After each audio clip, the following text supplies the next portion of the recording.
Welcome to That's Pretty Neat with Rodger and Stefan, where we discuss neat, holistic, regenerative agriculture. While we were walking along, I noticed this patch in the pasture. Now, we know the history of this pasture has been severely over-rested and severely over-grazed. Now, the question becomes, how can you over-rest and over-graze the same pasture? Well, overgrazing is too few animals on the land for too much time with the wrong behavior. And over-rest is not enough animals and no animals with the right behavior. So you can, with you had 6-10 horses in here for a couple of years, and before that they had a few exotic animals for years and years and years. For decades. So how I know that this is over-rested is you see these plants, these grass plants here, these are over-rest tolerant grasses. And I'm just making sure they're not sedges with the triangle leaves. No, they're not. So these are over-rest tolerant grasses, and their survival mechanism, so that they don't die with this thatch build-up, is to have very small leaves that can always get to the sunlight. So that's their strategy for surviving years of over-rest.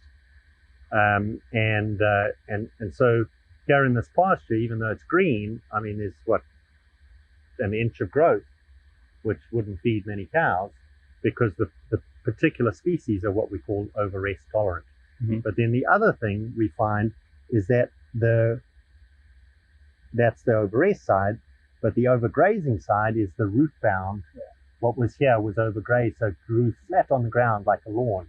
So you can see over here some of the Bermuda growing flat on the ground. Now I'm just going to get a knife here, and I'm just going to cut in and try not to break the blade.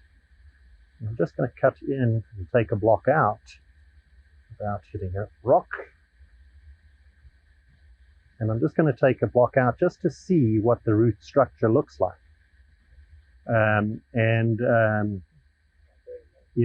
can see it's a very shallow root structure. So all of the roots are within, what's that? All of the roots are within half an inch. So, it's totally root bound, and roots are only going in half an inch. So that's not building soil.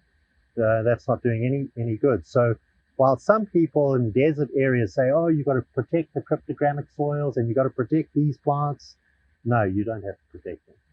You've just got to really get the herd of cattle to come in and break up the soil structure so that the other grasses like that over there can get their seeds in to have a chance to germinate and to compete. Because right now they can't compete, they can't get in because they can't penetrate to get into the soil to germinate and start growing.